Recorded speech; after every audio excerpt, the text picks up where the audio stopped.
Hello and welcome to The Radical. I'm Christina. And I'm Nicole. On our podcast, we delve into the roots of metaphysical wisdom. That's right, Nicole. Our podcast is all about exploring those fundamental truths and practices that nourish your mind, body, and spirit. Yes, Christina, we want to make metaphysical concepts easy to understand and accessible, especially for those who don't have a ton of time to do all the research. Right? We'll do the research as well as share our experiences and perspectives, hoping to empower you, our listener, to find balance and magic in your day-to-day. Inspired by the essence of the word radical, proceeding from the root, let's explore the roots of well-being and self-healing together. This is The Radical with Christina and Nicole, two metaphysical girls in the material world.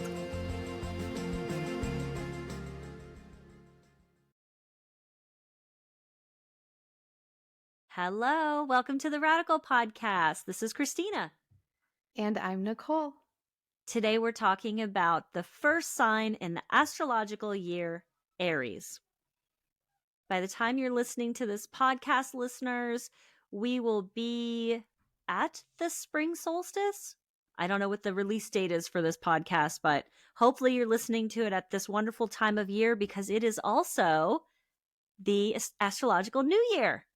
Yes, I'm going to talk a little bit about that in segment 1, the list. Pretty clear and simple. I've got a nice list here of all the details about Aries. Nicole in segment 2 is talking about something that I just looked at the pictures on. So listeners will both be surprised together. I see pictures, so I hope it'll be something super fun. And then we're going to, two things to end with. We'll talk a little bit about where Aries is in our birth charts. I have some really strong Aries placements. I don't have any of my big 3 in Aries, but I've got some big planets in Aries. And you know, when I say big planet, I mean Jupiter. I've got big planet energy in Aries. And then segment 3, message from the universe. I have got the Goddess Power Oracle cards. Aries is a very young, very positive, very fiery. I'm going to tell you what, the Goddess deck was just calling me today to hear their voices today at the end of this this podcast about Aries. Yay, I'm excited. All right, my friend. Let's get started with segment 1. The dates of Aries is for 2025 is the 20th of March to the 19th of April. On the 20th of March, the spring equinox, the vernal equinox, Ostara. The first day of spring is on Thursday, March 20th, March 20th at 5:01 a.m. It is marked by the arrival of the spring equinox, otherwise known as the first point of Aries. And I think you're going to be talking about degrees in a little bit. It's Happy New Year. The Romans and a lot of the big agricultural ancient societies' New Year was the spring equinox. They would pay off their debts. They would clean their houses, spring cleaning, and then it was all about planting seeds and getting ready for the agricultural year. For me, it's planting my seeds and getting my garden tools ready and decorating for spring. And March is named for Mars. I had to remind myself that. Martius. I didn't know that. Well, so the calendar, as we know, throughout history has been piecemealed together from lots of different cultures in Europe and the Mediterranean. And Martius, we get that from the Roman calendar for Mars. What's happening in this period of time? Let me see, make sure I'm following my list here. We have the full moon on the 12th of April. It's called a pink moon. The full moon in April is called a pink moon because it corresponds with the blooming of pink wildflowers, particularly pink moss or moss pink, not the actual color of the moon. April full moon is also known as the Paschal moon because it's used to calculate the date for Easter. How witchy. Yes, I love finding out this stuff. So Easter is celebrated on the first Sunday after the Paschal full moon, which is the first full moon on or after the vernal equinox. Isn't that fantastic? That's how our ancestors did it back in the day. They used the heavens as the timekeeping. We had the sun to tell us the hour, the moon to tell us the day, and then we had the stars to tell us the month. That's how we knew where we were. It's fascinating. In Asia, particularly China, the moon is called the peony moon, also because of those beautiful spring flowers. The new moon in this time frame, not in Aries, but this new moon in Aries season, is on March 29th. March 29th, 2025, and this is going to be called the pink new moon, again, because of the flowers, not because of, you can't see the new moon. It doesn't have a color. And this is a super moon. It's a super new moon. And a new moon is considered a super new moon when it occurs at the same time as perigee, the moon's closest point to Earth in its orbit. I feel like we talked about that. We did. Yeah. Yes. Super new moon. An intense one. I'm ready for it. And it's the new year. I can keep saying that. And it's the new year. I have been feeling a little bit like I need some Aries energy to get me going. I'm really looking forward to this springtime to start kind of getting outside and doing some stuff and getting my blood flowing. But two other things. So since February 4th, Venus has been in Aries, making Aries more magnetic and love easier. You guys some of you listeners might be feeling some energy in Venus, and that's because it's in Aries. And then we do have a Mercury retrograde. We talked about this when we talked about Pisces. It's from March 14th to April 7th. Mercury is retrograde, and it's retrograde in Pisces and Aries. You might be feeling all kinds of pushes and pulls. The energy of Aries is cardinal, plus fire equals new beginnings, energetic and enthusiastic. The ruler is Mars, or the ruling planet is Mars. The exalted in the sun. Detriment, Venus. And the fall is Saturn. Element is fire. Quality is cardinal. Beginning of the season. These cardinal signs take the leadership positions and take initiative. We use that energy to help us when we want to start our projects. Polarity is positive, yang, activating, energizing, forward motion, doing, the future, the right side of the body. The chakra is that solar plexus, Manipura, right where that breath of fire originates from in our Kundalini yoga classes, which is personal power, self-confidence, and assertiveness. The day of the week is Tuesday, which is associated with Mars.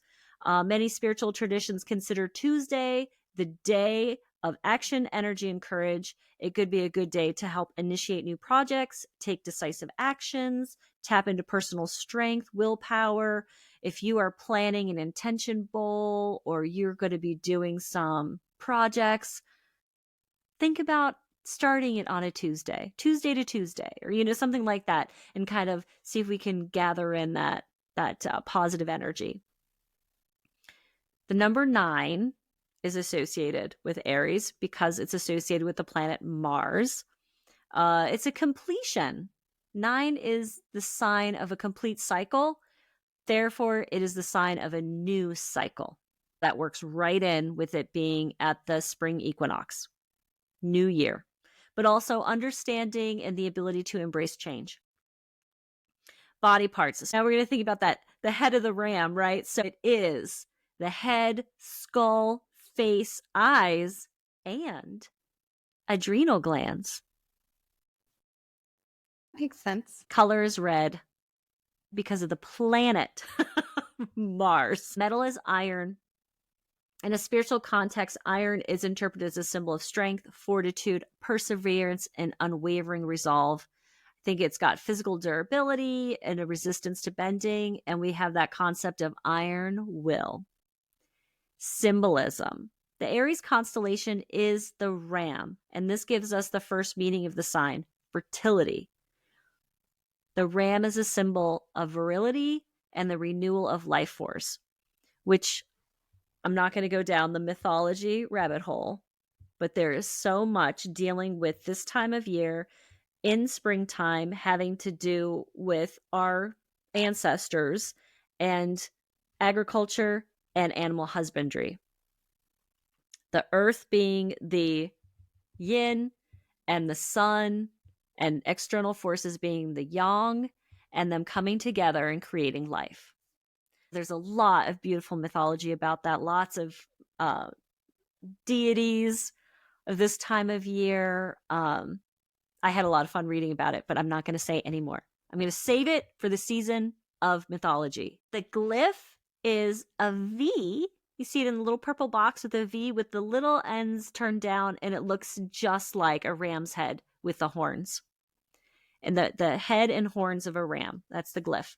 The constellation is, I was practicing saying this before I hit record, but I always have a moment of panic. Me and pronouncing things, I have my moments. Aretus or Aretus is the brightest star in the Aries constellation. That name comes from Sanskrit and Arabic, meaning Ras al Hamal, the head of the ram. Most of the constellation, and I saw this and then I forgot it, and I'm going to bring it up again, that the Greeks called the zodiac wheel, the zone was a zodiacos kyklos, circle of animals, and most of the zodiacs are represented by animals, and they call it tazodia, the little animals. But is that where I zodiac? love that. That's where zodiac comes from. It sounds like it. Yeah. Aw, circle of animals. I love that. Yes. And then the first thing I did was look at how many of them aren't animals. But you know what? That's okay. Because they've shifted throughout time. They've all shifted throughout time. It's the first house.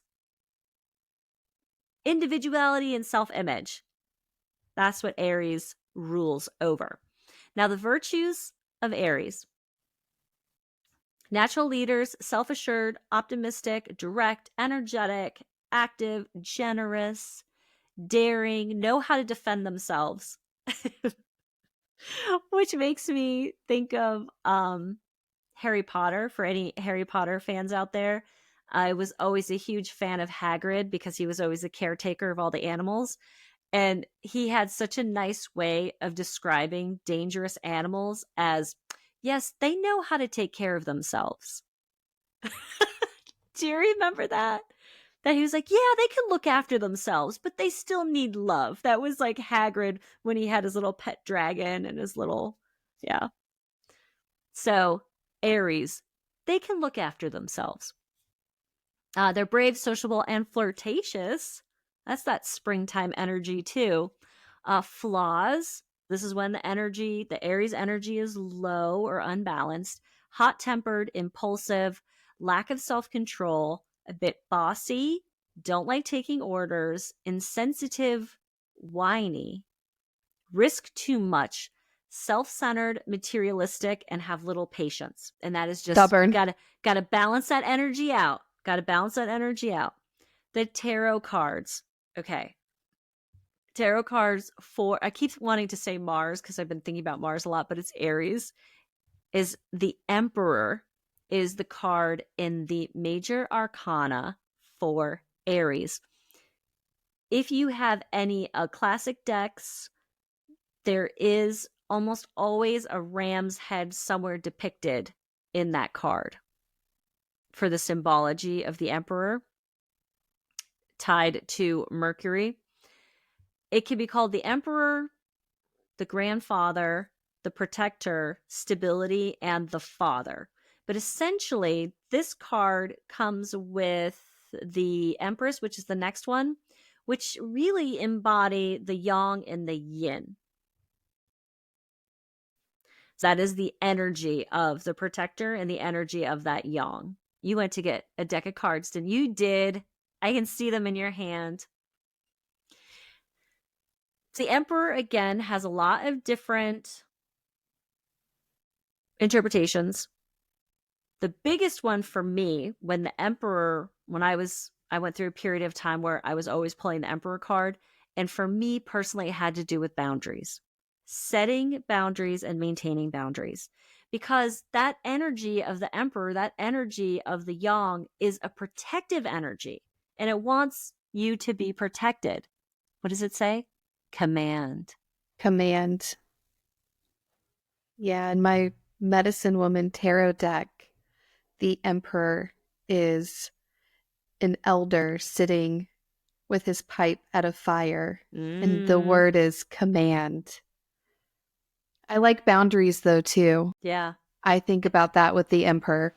That's my experience with the Emperor. So there's lots of other interpretations. So set your sights, firm control, self-discipline, and embrace powerful habits. But it's also protection, stability, and the interpretation of the deck that Nicole has, command. That makes sense. An elder sitting in front of the fire, which is that energy, that's that yang energy. One of my favorite decks, it has questions to ask if you are not understanding this card, or if the card comes up reversed, or if you're resistant to this card. Ask yourself, how can I be flexible in this moment? Okay, the Minor Arcana tarot cards for Aries, they're wands, and they're 2, 3, and 4 because it's a cardinal sign. It's at the beginning of the number sequence. It's 2 of wands.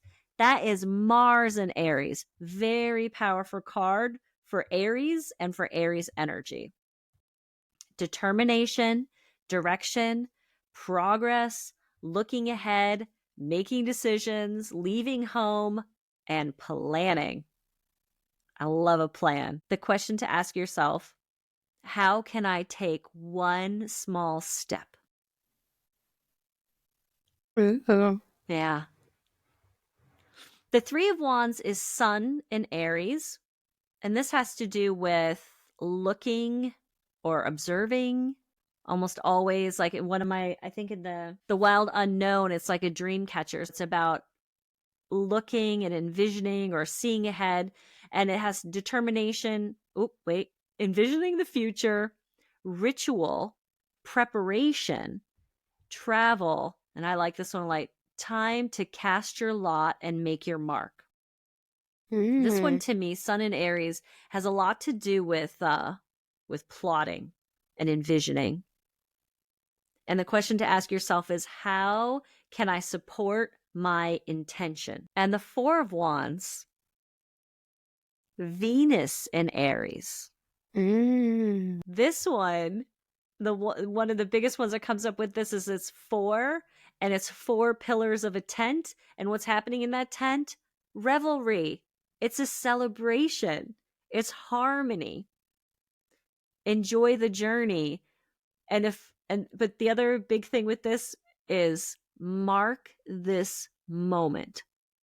If a celebration isn't exactly what's happening in your life, it's more about taking time to mark where you are. Does that make sense? Like it doesn't need to celebrate it, but you need to pause and be where you are in that moment. Take a moment to be there. Mark that moment. What do you have? In the Medicine Woman tarot, the 4 of Pipes says the discipline of expressing your true nature. Ooh. Well, that can I be like revelry and celebration. Yeah. Mm-hmm.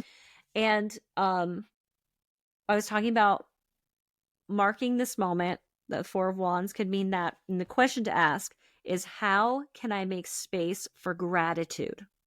Ooh. Because the 4 of Wands is a card of harmony. The 4 is harmonious, and it does have an element of enjoyment and revelry and celebration. If you're struggling with this card, or if this card comes up reverse, how do you make space for gratitude?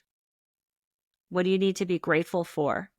What do you need to mark in that moment? Because sometimes it's not obvious, because it's not like a big thing. It's, what was it in Alice in Wonderland? You had your birthday, but then you had your unbirthday. And every now and then, it's okay to have an unbirthday party. I like that. Do you remember when you were a kid and you were 4.5, 5.5, 6.5? Mark that halfway point. I still do.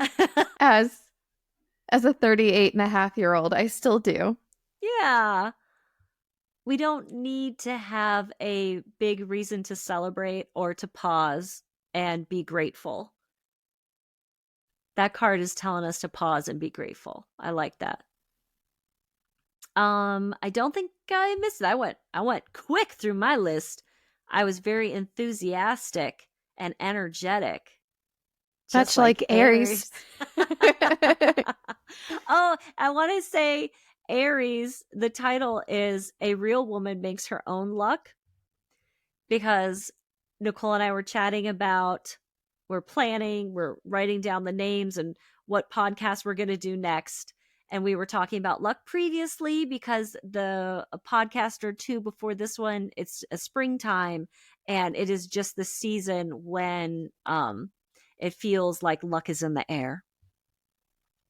It just matched so well with Aries and everything that we talked about with the season, the new year, but the determination and the strength of that fiery Aries energy to go out and make your own luck.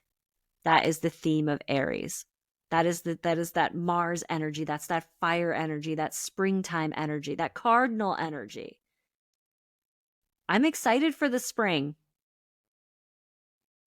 Yeah. And I think with Aries, tying back into our podcast on luck, we said it's partially your birth chart, but it's also what you do in terms of seeking out opportunity and harmonizing your elements, which is from the Chinese astrology podcast.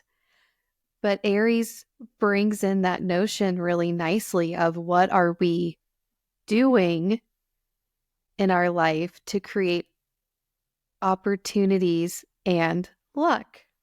Yeah.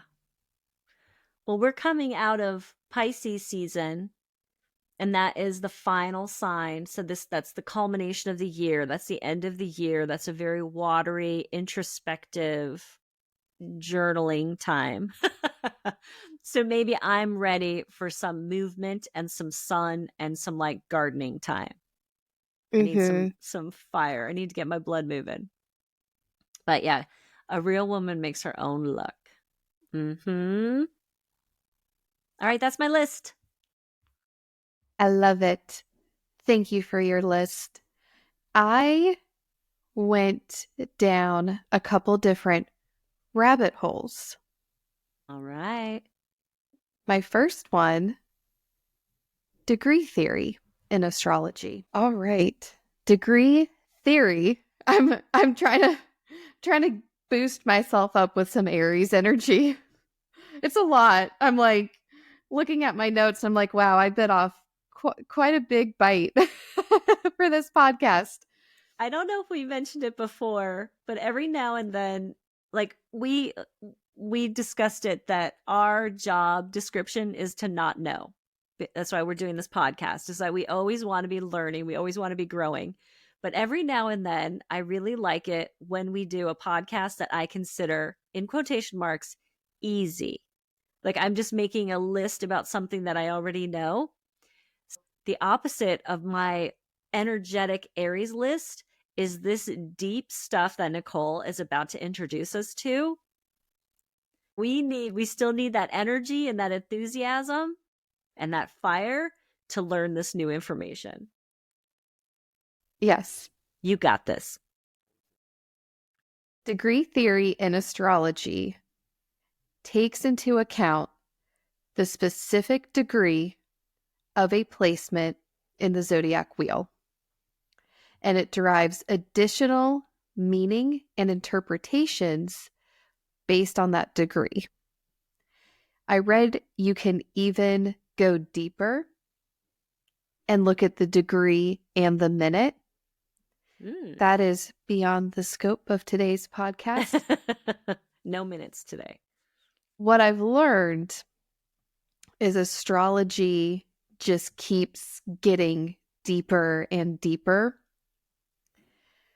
But what degree theory is saying, because there are 12 zodiac signs, when we divide the wheel, which is 360 degrees by 12, we have 30 degrees per sign. Mm-hmm. So each degree, each 360 degree point has its own meaning and interpretation. What? According to degree theory. So I am born at 6 degrees of Leo. My sun sign is 6 degrees of Leo. And the 6 degrees has a particular meaning versus 7 degrees, and so on. In degree theory, there are certain degrees that are considered critical. And my understanding is each sign has its own set of critical degrees. And a critical degree enhances the energy in a particular way. It can intensify it. It can kind of change the vibe of it a little bit. It in some way enhances or changes the energy. So if you hear about critical degrees, my understanding, like I said, is it's sign specific and it's tied to this overall concept of degree theory, where astrologers can look at each particular degree and derive additional meaning. So for an example, for our friend Aries, the first degree, the 13th degree, and the 25th degree of Aries are considered critical degrees. And those degrees bring out more of that Aries passion, more of that drive to accomplish goals. I also read that, Christina mentioned Aries as a cardinal sign, and we also have fixed and mutable signs. Those also have their own set of critical degrees. And the cardinal signs, which includes Aries, those critical degrees are 0, 13, and 26. And what I want to point out, what's kind of important for where I'm going, is because Aries is a cardinal sign and there's a critical degree of 0, and Aries itself also has a critical degree of 1. Just keep that in mind. Tuck that away. You have some examples here for Gemini and Leo. Mm-hmm. So I've got my birth chart right here. Do you see what it says? It says I can't read it. So I was born at 15 degrees Gemini. Okay. So that says What a critical. Yep. So Did you know that? You couldn't have known that. I didn't know that. Know that until right now in this moment. And I happen to have my birth chart here because I was looking at my Aries. And then I was like, Gemini, 3, 15, and 27. I wonder what mine is. 15. According to this article I read, that means that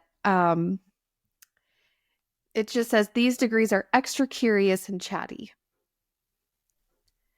And Crazy. Being a sun sign Leo, I mentioned I was born with my Leo at 6 degrees. Oh, and do you the have Leo, one? No, I missed it by 1 degree. Gosh, this stuff is wild. I had no idea any of this. I mean, I knew degrees were listed. Clearly, they're on my birth chart, but I didn't know why. Oh my gosh, a whole nother thing? Yes. it gets a little deeper. So degree theory is very closely intertwined with what are called Sabian symbols. Sabian symbols correspond with each degree on the 360-degree wheel of the zodiac. And just like the zodiac or the astrological year itself seems to correspond with the hero's journey, just like tarot corresponds with the hero's journey, so do these Sabian symbols. And I've been hearing about them more and more, and I had never looked them up. So I found a website. This is from jamesburgess.com. And this comes just directly from this website. It's a really nice overview that explains where these Sabian symbols came from and kind of what they are. So it says Sabian symbols are images or metaphors. They were clairvoyantly derived by Elsie Wheeler in 1925. And they were interpreted by Mark Edmund Jones to trigger his understanding of each one of the 360 degrees of the zodiac separately. And then an astrologer named Dane Rudyar created a schematic that outlines the journey towards self-realization. And I read a little bit about Dane Rudyar, and he studied a lot of Carl Jung's work. So that was an influence on how he used these Sabian symbols and sort of constructed, again, this journey towards self-realization, aka the hero's journey.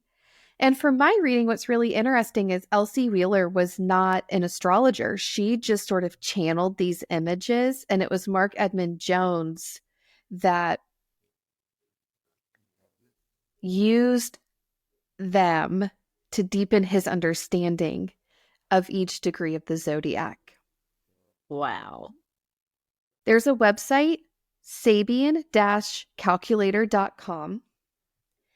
And this website belongs to a Japanese artist. Her name is Ruby Fumazeki.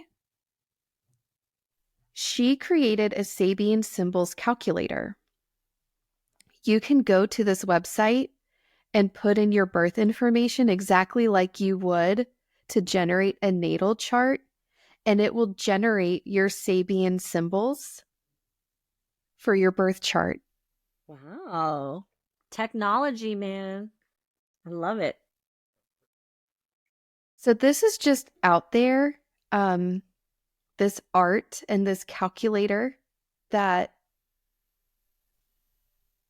all these different people have kind of collaborated on and worked on. And this website, it was noted, has significantly increased the number of those who can access their own symbols and study these mysteries.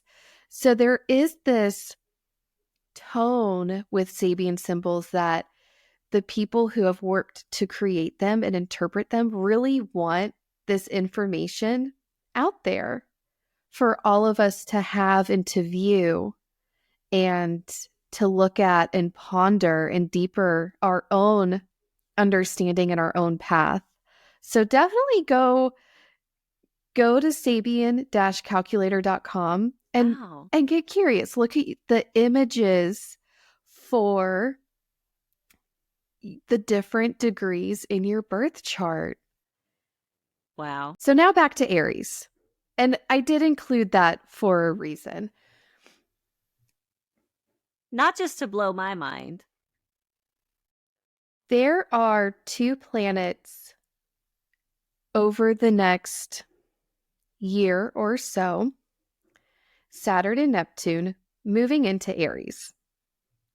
And this is a big deal for a couple of reasons. They're outer planets, longer orbits, they don't change signs as often as, say, the moon or Mercury or Venus. What is extra important about Saturn and Neptune changing signs is they seem to kind of be doing so kind of together. And they are going to be in the first degree of Aries at the same time. I have heard this called the Aries point. Christina, I believe, mentioned that at the beginning. I've also heard it called the creator degree. It was called the first point of Aries, which was the beginning of the year. Mm-hmm. Yes. The beginning of the year, the beginning of the zodiac wheel. Yes. The very beginning of the entire 360-degree astrological wheel. So Aries point, the creator degree. When we have planets in, it's 0 degrees through 1 degree of Aries. When we have planets ingressing into that 0 degrees of Aries point, it marks a new cycle, a time of innovation, a new direction. A lot of these new year and kind of springtime themes, a lot of what Christina mentioned. And what is notable is planets at 0 degrees of, I think, any of the 12 zodiac signs are thought to carry a more pure energy of the sign that they're in. So, I brought up degree theory because there is a lot of study and astrologers do look at degrees to help their interpretations of what's going on. So I wanted to note this kind of purity of energy. The Sabian symbol for the creator degree or the Aries point is a woman rises out of water, a seal rises and embraces her. And that's the kind of second picture, the bottom picture in her notes, Christina. Oh. And these, again, they're images. So we can look at them just like a painting and we can all derive our own meanings and significance. But one little bit I read described it as the emergence out of the realm of potentiality and into the realm of reality. And I kind of feel that as we're moving out of the last degree of the zodiac, watery Pisces, and into the first degree of the year, action-oriented Aries, that really sort of encapsulates this moment, this degree in the zodiac, the emergence out of the realm of potentiality, the watery potential into the realm of reality. And like I mentioned, Saturn and Neptune are conjoining at 0 degrees of Aries. And this is happening in about a year's time. You're probably like, Nicole, why are you talking about it? But astrologers are talking about it now because it is a monumental deal. This is happening February 20th of 2026. 0 degrees of Aries, according to astrologers, is considered to be one of the most potent and dynamic degrees in astrology. This is a critical degree for the sign of Aries and for all cardinal signs. So for that reason, Aries as well. Placements in 0 degrees of Aries are connected to the collective consciousness and collective awareness. And some themes are secrets coming to light. Things that are kind of in the shadows and private come out in public.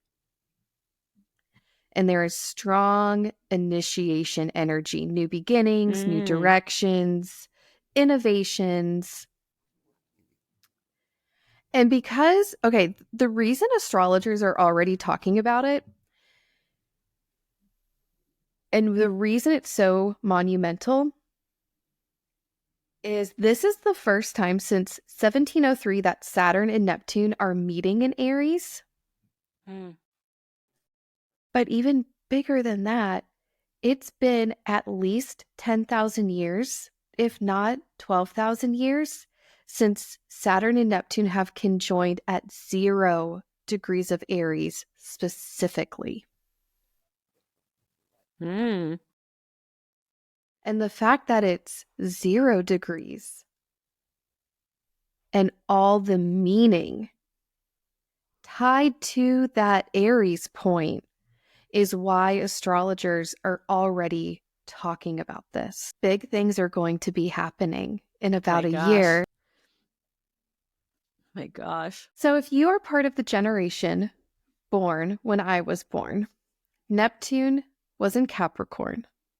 So if you were born between 1984 and 1998, this February 2026 movement of Neptune into Aries, this is squaring our Neptune in Capricorn. And it's kind of like a midlife spiritual checkpoint for those of us born in that time frame. This could mean a dissolving of the external measures of success that we may have been programmed with in childhood or by society, by culture, a shift into becoming more heart-centered, breaking free from prior goals. This one really stuck out to me. I'm in the midst of some of this right now. As Neptune shifts into Aries, the collective focus will turn more towards individual expression, spiritual courage, and new identities. Because this is squaring our natal Neptune in Capricorn, we are going to be challenged to evolve beyond Capricorn-rooted ideals. In preparation for Neptune moving into Aries, we may want to begin considering questions like, what dreams of mine are still worth building? And how do I balance structure with surrender? And that made me think about our Pisces episode where we talked about surrender. The North Node is in Pisces right now, and this is really a big theme in the collective. How do we surrender to the flow? Saturn is the planet of structure. Neptune is coming in this conjunction to begin to dissolve structure. But Saturn is also there to help us sort of rebuild what we let break down and fall away. So that question of what is still worth building is really that union, that conjunction of Saturn and Neptune at play. Last week, one of our messages from the universe, which has really been on my mind since then, was yield to reality, the flashing high beams of a friendly driver alerting you to exercise caution ahead. If you find reality too melty to grasp, return to a golden rule or a universal truth, or simply slow down and pull over altogether. Where are you going anyway? And that got my attention, clearly, because I'm still thinking about it. I brought it up again today. I think this time, especially for kind of quote unquote my generation, 1984 to 1998, but really for the collective as a whole, we are being asked right now to consider, where are we going?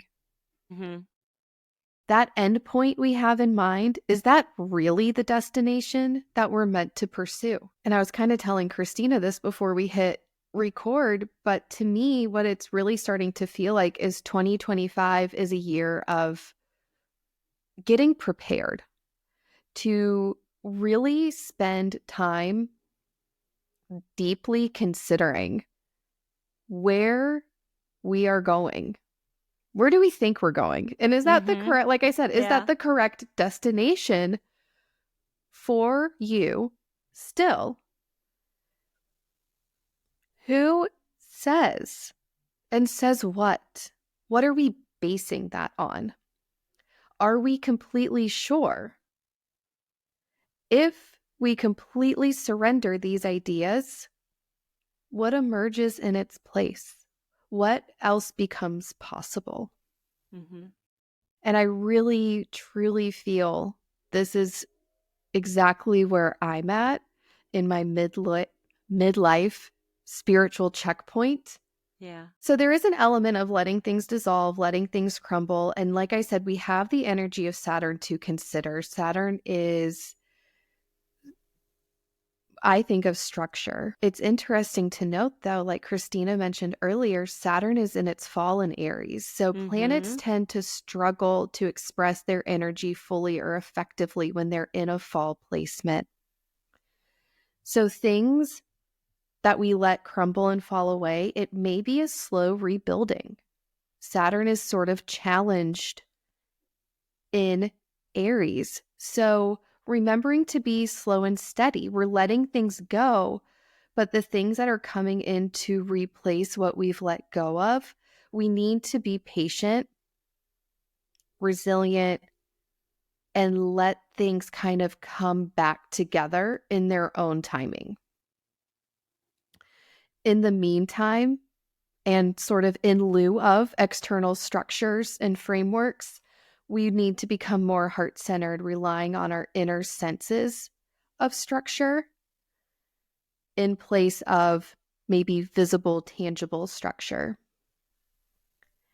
And because Saturn and Neptune are conjoining, I've kind of mentioned this throughout, but the energies are fused, enhanced, enmeshed. Their energies are united. So it is sort of a breaking down while building up happening concurrently because it is a conjunction. The energy may feel dreamy yet practical, idealistic with boundaries, head in the clouds, feet on the ground. Mm-hmm. And I also get a sense of this conjunction with Saturn and Neptune is bringing about a rebalancing of yang and yin, more empathy, more nurturing, more flowing type energy, more surrender, more allowing. And I do think the structures that are going to be rebuilt in place of what we're letting go of as a collective, I do think they are going to be more inclusive of the spiritual practices and the spiritual realms. I think there's going to be more respect for things that are more metaphysical, Mm-hmm. more of the occult, more of the unseen. And then, of course, all of this is happening in Aries, and Christina described all Mm-hmm. that energy wonderfully. So Gosh. there's a lot of big stuff going on. And even if you're not born in that generation where your natal Neptune and Capricorn is squaring Neptune and Aries, this energy really, like, especially with Saturn and the rebuilding and with Neptune and Aries kind of letting things fall away, this conjunction, it still applies to you. It's just not Mm-hmm. squaring your natal Neptune and Capricorn. That is amazing. Yeah, and even though I wasn't born in that time frame, I'm still a part of the world in which this is happening. That Mm-hmm. energy is still going to be, could still be very apparent to me. Just like being in Aries season, you still feel the Aries energy. That is so amazing. Do you have any Aries in your birth chart? I have an Aries North Node in the sixth house of health, and I had an astrocartography reading the other day, and she said you might have a propensity to overdo it, and that will give you health issues. Your North Node. I have some big planets. I got some big planet action in Aries. I have I have two. I have Mars in Aries, which is the strongest placement because that's the natural ruler of Aries. That means it's in domicile in that zodiac sign. Um this energy, so I was in the army for 20 years. That was my career. I just learned about 10 minutes ago that I'm an extra chatty Gemini. That extra chattiness and extra curiosity was not the driving force of what got me through that 20 years in the Army. It was my Mars and Aries. I know that's what it was. I know that's how I ended up in the military, how I managed to be successful, managed to get through all of it, and managed to get to retirement, because it wasn't an extra chatty Gemini. I'm telling you what. That wasn't that energy. I didn't realize the importance, because I always thought it was honestly the one sign, your sun sign. And now that I'm at a different point in my life, I realize that I'm more tied to my moon sign right now. And then you think about, what kind of career did I have when it doesn't really match the attributes of like my strongest personality, expressions. It's because these other planets have a huge factor in what we're doing at different parts of our life. So that Mars and Aries, I know, got me through my 20s and 30s in that chosen field, and in my voluntary service in the Army. Um and then I have Jupiter in Aries. Jupiter in Aries, self-focused, self-sufficient, ushers in good fortune and courage and opportunity. I know I was going through some issues last year, and I was filing a lot of paperwork, and I needed a lot of good things to happen. And I remember telling you, Nicole, I'm like, I know I'm an optimist, because every time I get an email, I'm hoping it's the best, even though more than half the time it's a decline. Do you remember us talking about that? I'm like, I know I'm an optimist. I know I Yes. am, because they keep telling me no, but every time I'm like, this is the time. And I think that's my Jupiter in Aries as well, that it does give me that strength and that courage. And I see these opportunities, or I should be seeing these opportunities, to use that enthusiastic energy to get things done. Because I'll tell you what, this is Gemini energy, this chattiness, curiosity, also for me is expressed in lack of focus and frivolous. Like, I don't stick with things a lot of, is that frivolous? Is that the right word there? Fickle. It's fickle. That's it. Fickle. So I knew I needed some bigger energy, some bigger fire energy on my side. And it's those two. It's those two in Aries. And then they're both in my 11th house, which is the house of friendships, hopes, wishes, significance, social networks, associations, and fulfillment of dreams. Because the 11th is almost the second to the last house before the completion of the cycle.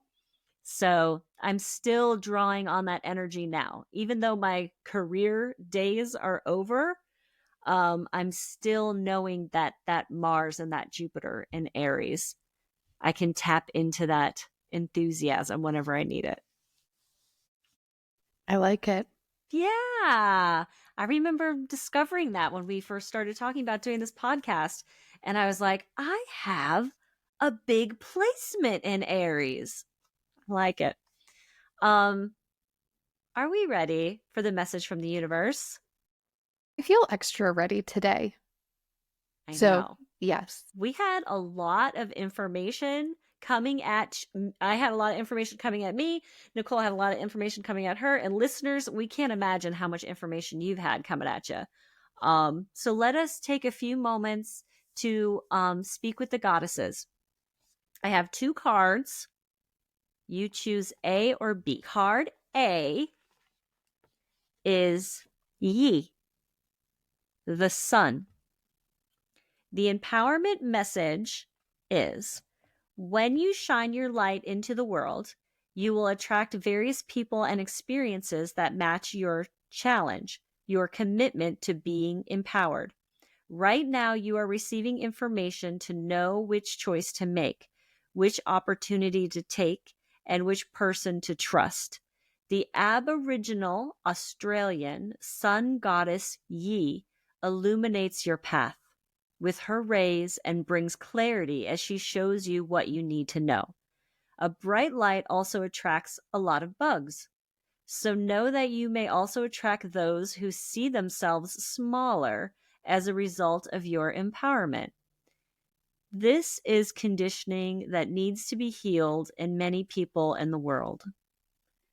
All you can do is be incandescent and joyful, kind and truthful, and the world will begin to reflect that goodness back to you. The goddess Yi is happy to help you shine. Yi, that's spelled Yhi. Is that how you would pronounce it? I think so. Okay, I feel compelled to read the alignment message as well. So this is the alignment message from Yi. Sometimes the light shines too bright and too hot for you to achieve your aims. Although the sun is bright, getting too close to its fire will risk everything burning to the ground. Do you really want to know all that is hidden from you now? Are you ready to face the harsh light of illumination that rips open your old ideas and shows you what else is possible? Your alignment task is to be bold and brave. Don't shrink away. Know that this is all part of the process of evolution that calls forth the bright sunlight to show you the shadows so you cannot escape your own denial. Allow the truth to burn through your defenses. Then you will be set free. When the sun goddess Yi comes with her bright light, it is a day of reckoning that will lead only to miracles. That was card A. Card B, Lilith, independence. The empowerment message from Lilith. The Jewish goddess Lilith refused to be dominated by the first man, and as a result was called a demon in the stories about her that followed. These inaccurate and damaging stories are so old and repeated so often that no one recognizes how pervasive their implications are. From another perspective, Lilith offers this lesson. No one can prevent you from fully blooming, from learning all you can, from evolving, and choosing freedom.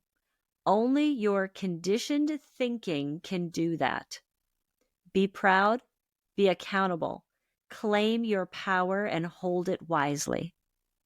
Right now, you are in an excellent position to attract healthy, interdependent, collaborative relationships that truly serve the highest good. Friendships flourish with mutual respect and support. Love relationships bloom with ample space for both parties to grow. Business ventures thrive in service to the greater good. The goddess Lilith wants to show you the way to claim a healthy self-worth and self-respect by refusing to let your old stories keep you down. You will be amazed at how deep, meaningful, and respectful your experience becomes in all areas of your life when you make choices from a place of empowered independence. I like her. I like that message. I like I both love messages. that. We have the sun goddess and we have the goddess of independence. Lilith. Very Aries. Very Yeah. Aries. Very, yeah.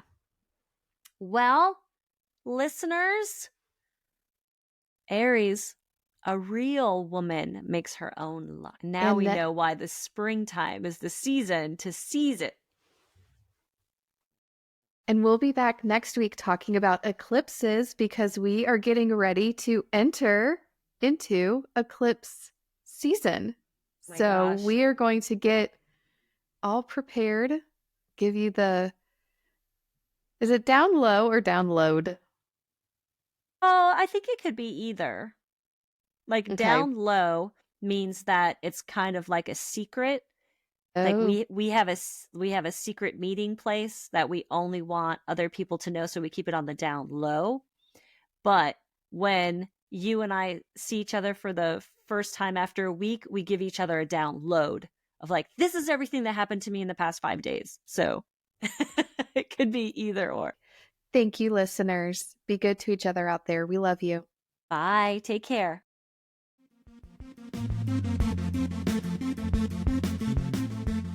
Thank you for listening to this episode of The Radical. The Radical is written and produced by Nicole and Christina.